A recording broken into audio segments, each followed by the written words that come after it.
अस्सलाम वालेकुम। मेरा नाम है जॉन है। आपके हाल है?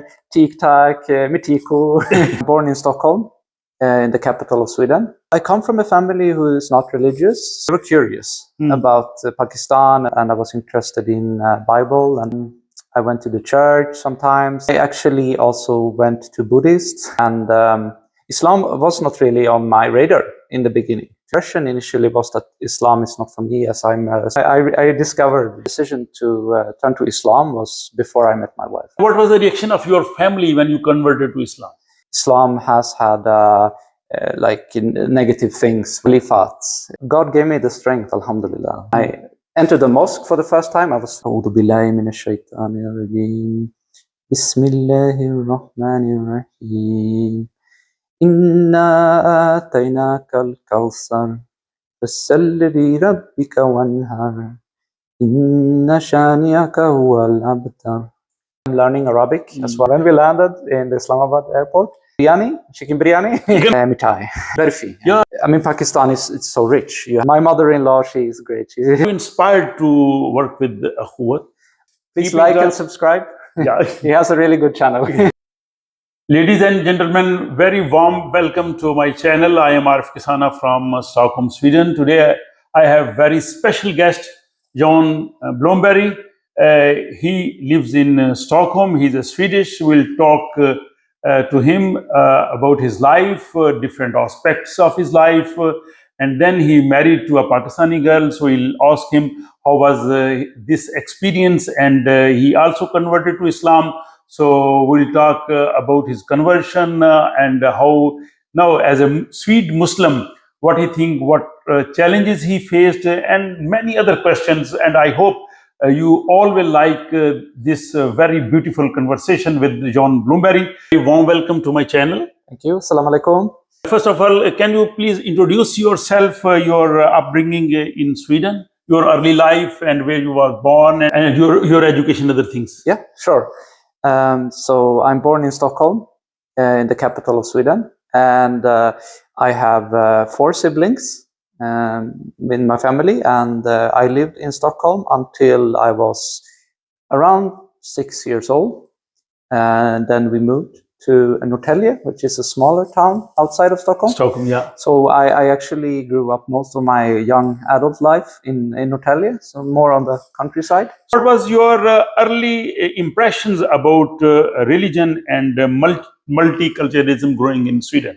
Yeah, I come from a family who is not religious, so we didn't really attend the church or anything like that, more than like the sort of traditional Swedish events, like you attended church maybe on the summer holidays, end of the summer holiday. Yeah. But did you always have an interest in different cultures, and was it something that you developed later on? I think I developed it actually later on, since I didn't have that many friends from different cultures growing up. I had some friends who were coming from the Asian country. They were adopted. So, but they were still like living according to the Swedish kind of, in a Swedish home. So I think that was more developed later, and especially when I started studying and started sort of meeting more people from different backgrounds. You married a Pakistani girl. Yes. And how did you meet her, and what attracted to her? Yeah, we met through a mutual friend, actually. And I think my first impression of her, that she's a very strong woman. She has a very big heart, and she's very kind. So that was my first impression. Oh, what was the biggest difference when you met to her? Culturally, I mean. From a Swedish, exactly. I think that I'm not sure if it's such a big difference, but maybe she was more outspoken. Maybe she was more like. Was you first in your family you married to a girl from outside Swedish? Yes. And what was the reaction of your family, your friends, when they knew that you have you are going to marry a Pakistani girl. They were very happy. Yeah, They were very happy? Yes, they were happy. There was no negative impression or any other? There were questions. They were asking, not negative, but they were curious about Pakistan, and not many Swedes know so much about Pakistan. And what were some challenges you faced as a couple, and how you overcome those? I think the big challenge is like cultural, that you have a different mindset maybe on the things, but also we share the same core values. Of course, in Islam, alhamdulillah, we are both Muslims, so we have the same thinking about things, but also as persons, we have similar core values when it comes to like family and traditions. Alhamdulillah, you are a Muslim. And what led you to convert as a Muslim, and was it sudden decision or a gradual process? No, it was not sudden. It was a long process for me. It's a long process. Yeah, it was a journey for me. I actually started, I think, when I was about 15, 16 years old, and I was interested in Bible and reading a little bit in the Bible. I went to the church sometimes. I actually also went to Buddhist temple in Stockholm in Zen Buddhist. So you had the interest in religion. I was learning about. But Swedish is not a religious society, and most people they say we have no religion. Yeah. But in the childhood, you had the interest to different religions. I actually think most Swedes are somewhat interested in religion. In the sense that they are interested in the kind of spiritual, they are seeking the meaning of life, but they don't really subscribe to sort of going to a religious institute. You was telling you went to the Buddhists, yes, and then some other religions you also. Yes, I actually was reading a little bit about different religions, so I was trying to sort of find my way or my meaning of life. So I mean, it starts with questioning what is purpose, what is the meaning of life. There is something bigger to life. So for me, it was a process, and Islam was not really on my radar in the beginning, to be honest. It was not in your... No, it was not on my sort of list of what could be for me, because my impression initially was that Islam is not for me, as I'm a Swedish person, and you know, that I will sort of not be welcome in this setting. That was my initial impression, which is very wrong. So now I discovered that. And what was the main motive, and when you were studying different religions and you studied about Islam or you met with some Muslims, so what was the turning point? I think the turning point for me was actually learning more about Islam, and I attended a course actually in Stockholm, in Kista. So I went to the Folkhögskolan there, on top of Khadija Mosque.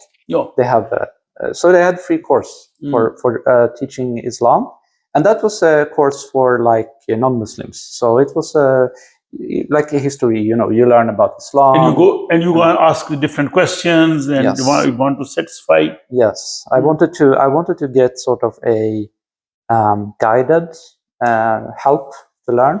Did your wife influenced for this your decision, or it was your own decision? No, it was from me. It was from me actually. For your own decision. My decision to turn to Islam was before I met my wife actually. And what was the reaction of your family when you converted to Islam?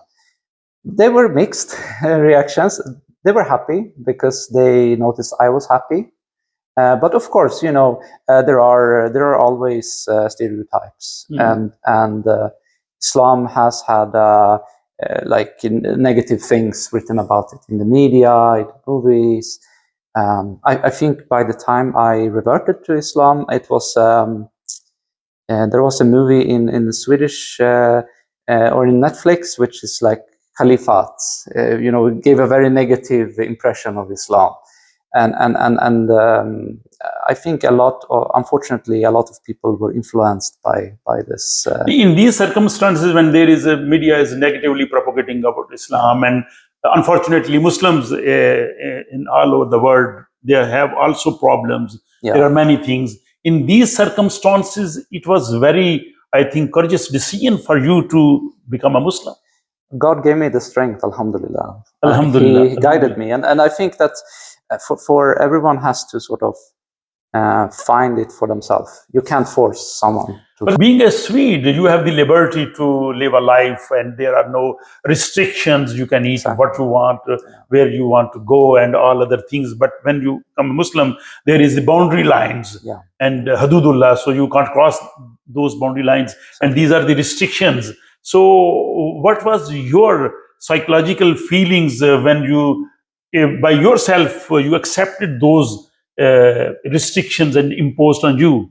Yeah, I think that's very interesting, because that's one of the things that people are questioning, like, oh, you're not allowed to eat pork, you're not allowed to drink alcohol anymore, or you're not going to miss those things. And I don't miss them at all. And I feel like getting this sense of having rules and having a guide for your life is beneficial, alhamdulillah. And what was the main misconception about Islam in your mind before becoming Muslim, and how it was solved? Yeah, I think the main misconception was that I didn't think that Islam was, I was not like allowed to be a Muslim. Like that was for someone, for other people, not for Swedes. And I thought that people would be sort of suspicious or hostile when I entered the mosque for the first time. I was very nervous. You was nervous? Yes. I went there with my teacher, Muhammad, who was a very good teacher.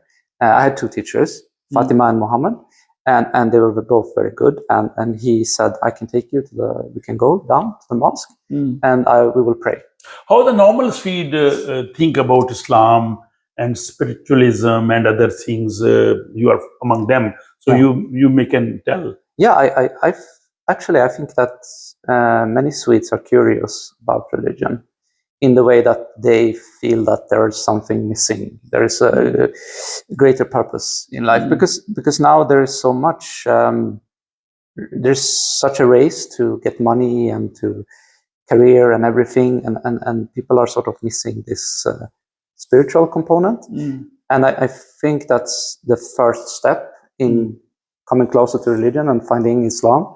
It's like you have to be open for. You told that media most of the time is going to propagate negatively about the Islamic image, and unfortunately, the terrorism and other activities in last 2-3 decades. In these circumstances, so what do you think about the Swedish society? How they think about the Islam? I think there's actually the good and the bad side. The good side is that people learn more about Islam, because even when they speak negatively, you still hear about Islam, and you can go to YouTube, you can go to Google, and there are many great scholars that you can find. So, inshallah, it can also lead to some people finding Islam, but of course, unfortunately, when there was the very sad incidents of Quran burning in Sweden, and it shocked the Muslims all over the world. It's a shame. You being a Swedish Muslim, as the Swedish Muslims, you maybe have contact with them. What are their feelings and what they think? You mean the Swedish Muslims? Yeah. I think everyone is sort of embarrassed about this, and we feel that this is not Swedish, because Sweden has always prided itself on being open and being sort of tolerant. And this is not about being tolerant. This is just about. It's a hate crime, to be honest. And you have started to learn this holy book, Quran. Yes, mashallah. Can you recite any surah? I can recite Surah Kawthar. I'm learning a little bit more now. No, that's fine. So, أعوذ بالله من الشيطان الرجيم. بسم الله الرحمن الرحيم. إنا آتيناك الكوثر فصل لربك وانهر إن شانئك هو الأبتر. MashaAllah, Jazakallah. Very nice. And then you have also started to understand this holy book with maybe Swedish or English translations. Yes, I read it in the English translation and the Swedish translation, which are very good, and they are sort of accepted to be like a good translation. But of course, I'm learning Arabic as well. So inshallah, I will have read the whole Quran soon. MashaAllah. And what was your experience first time in Ramadan when you did this fasting? It was so nice. It was actually my first Ramadan was in the middle of summer here in Sweden. In the summer? Yes. So as you know, we were breaking fast at like 10 o'clock in the evening. Exactly. And Syria, maybe 1 o'clock. 1 o'clock, yes. Around 20 hours. It was very tough. How went well? It went well, alhamdulillah. Yeah. And what was the reaction of your friends, family members? You are fasting, and maybe they think that you are fasting the whole day and it's warm and you should drink water. So what do you reply to them? Yeah, they told me like, of course you're allowed to drink water, right? I say no, no water. Most of the street, they are surprised that we can't drink water. They're surprised, yeah. And they find it impressive as well that you can have the like fortitude to go the whole day without water and food. Yeah. Now we talk about your visits to Pakistan and this Pakistan chapter. Yeah. So what was your first impression when you visited Pakistan? Oh, mashallah. It was we arrived late in the night, around 3 or 4 o'clock. And I told my wife, I told her, it's not going to be a lot of people here, right? It's in the middle of the night. It can't be that many people. And when we landed in the Islamabad airport, there were more people there than I've ever seen in Arlanda here in Sweden airport than ever. Even rush hour, there was not. Which cities of Pakistan you have visited? So we lived in Rawalpindi with her cousins. And then we visited Islamabad, Murray, up in the mountain, and we went to Texla in that area. So yeah. And have you visited Lahore? No, unfortunately not. Maybe next time. Maybe next time, inshallah. And what you enjoyed about Pakistani food, culture, and hospitality, and other things? So many things. Yeah, the food is really nice. I love the spicy food. So I've always liked spicy food. So. Which Pakistani foods you like most? Oh, actually, I think it varies a little bit, but biryani, chicken biryani. Chicken biryani. Yeah, and also butter chicken. Butter chicken. Good, yeah. So these are the... Even though butter chicken is not that spicy, but it's very nice. As I like. And after that, Sweet dishes, we have some? Yeah, the after that, I guess, mithai. Mithai. Yeah, mithai. And Pakistani mangoes? My mother also loves mithai, by the way. Your mother also loves? She loves the milk mithai. Burfi. Burfi. Yeah. Burfi. Oh, that's really tasty. And what was the cultural shock did you experience in Pakistan compared to Sweden? Yeah, I guess people were so open when you arrive there and they don't even know you. And they're like, oh, welcome to my home and have dinner with us. And I really enjoy that. I didn't expect the multitude of different Pakistan is so rich. You have the north, you have the beautiful mountains, and you have in the south you have completely different. It was the hospitality and the multitude of. And you know, in Pakistani culture, the son-in-law always gets a special treatment. Yes. So do you enjoy this? Yes, absolutely. My mother-in-law, she is great. She and the whole family, they're taking so good care of me. Yes, I feel really welcome. I know them. They are really nice people. And anything during your Pakistan visit which was shock for you, or you think that was not good or unpleasant thing? Not really. I mean, it's a difference in the climate, of course. It was quite warm when I was there, so I'm not used to the heat. But no, I guess being a little bit more careful with food because my stomach is not adjusted. So, alhamdulillah, I didn't get sick during the trip at least. And what's your wife's family reaction as a Swedish son-in-law and relatives in Pakistan? So even they have many relatives here. Yeah. So what's their reaction?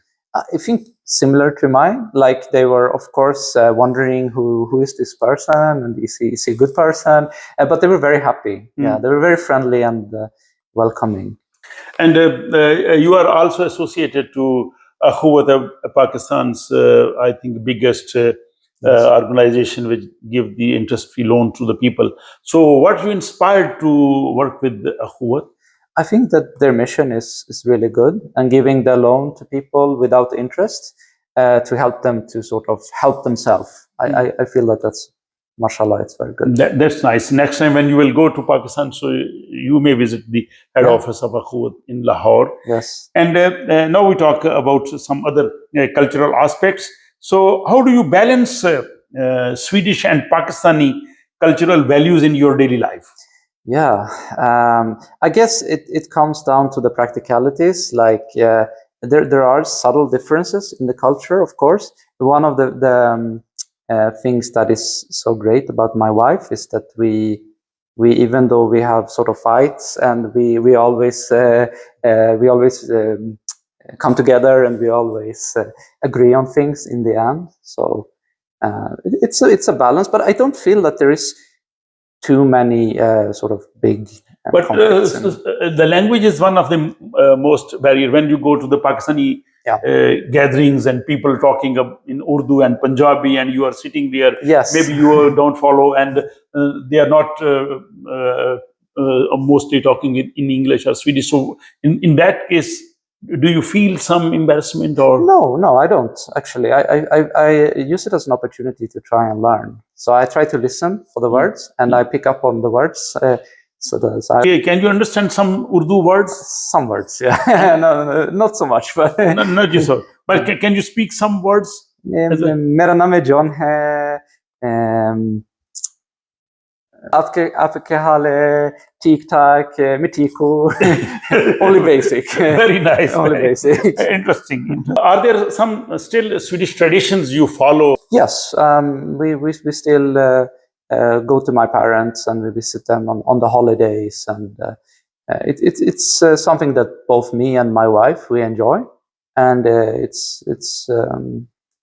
nice to meet the family. And do you miss any aspects of a Swedish culture when you married to a Pakistani girl and you have no in-laws from Pakistani background or Muslims? And is there any you think that you are going to miss something? No, I think I brought everything with me.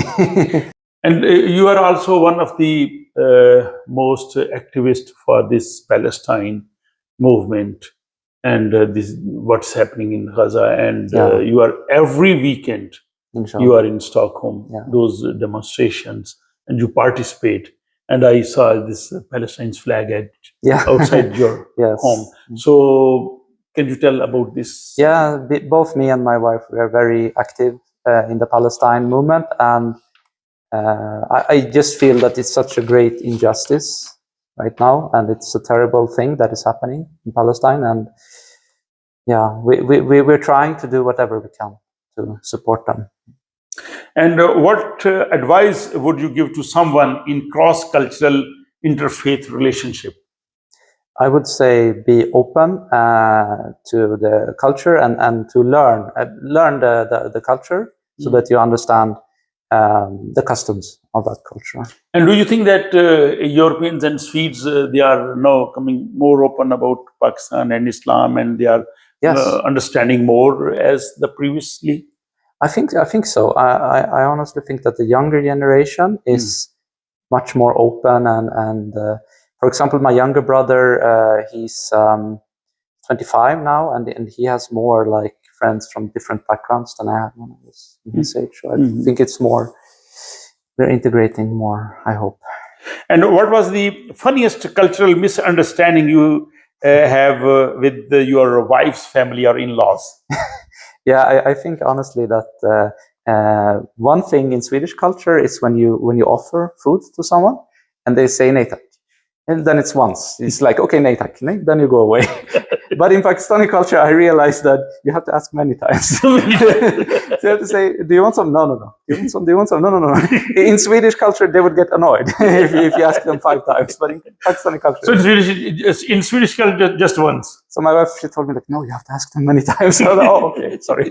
So have you adopted this way? Yeah, now I do it. I try to do it. Sometimes I forget. I still feel kind of like, oh, I'm bothering him more. Every culture have some good and bad things. Every culture have some very good values and some maybe not good. So what values do you see in Pakistani culture they inspired you? I feel that one of the things I really like is that you have a great respect for elders. Like you address elders with uncle, auntie, and it's kind of ingrained in the culture. In Swedish culture, you just say the name, but in Pakistani culture, as I learned, you say auntie and uncle, and it's kind of a sign of respect, right? So that's one of the things I really like. And what otherwise? So, which you think that these things are not fine in the Pakistani culture? Oh, I don't say know. openly. No problem. I don't know, honestly, if there's something. No, I can't really think. And what advice would you like to give to intercultural couples who want to build a happy marriage life? Yes, I'm not good with advice, but from my own experience, I feel like be open and to, like I said, learn about the other culture. Don't think that everything is like from your viewpoint, because it can be very different. And do you feel that becoming a Muslim and marrying a Pakistani girl, you did a better decision and it was good for your life? 100%. 100%. Yes. I feel that becoming a Muslim, it gave me a lot of sense of purpose in my life. And meeting my wife is the best thing that has happened. Alhamdulillah, I'm really happy for everything in my life. And any message would you like to give to the young people watching this vlog, especially those who are from different cultures and religious backgrounds? Yes, be curious, be open, and there is a lot of things to learn, and you can find online. If you want to learn more about Islam, and you can find good scholars online, and go to a course like I did. Meet other people who are interested, and then you will help each other. Yeah, that's very good. And anything else at the end you wanted to add, or which we have not discussed, and you think that viewers should know? So no, it's liberty. You can say anything. Oh well, I would like to say that I'm really happy that I learned about Pakistan and Pakistani culture, and I wish to go back to Pakistan soon, inshallah. Soon, inshallah, inshallah. And stay a little bit longer next time. Exactly. We were not that so long. We were not that long last time. Yeah, I think in next time when you go to some other cities, for example, Lahore, Karachi, and even the north part of Pakistan. So then I want to see the different parts of Pakistan. Different parts. Yeah, that will be very interesting. And thank you very much for your precious time. Thank you so You made it possible. And I would like to thank to my viewers for watching this interview. And will ask, please comment how do you think our conversation with John Bloomberry. And if you think that this is very useful and you like this, so please you can share it to the others. And soon you will watch interviews some other good personalities as people like John Bloomberry. So thank you very much for watching. Thank you so much. Please like and subscribe. Yeah, he has a really good channel. Thank you very much. Thank you very much. So, fi amanillah. Jazakallah. Thank you.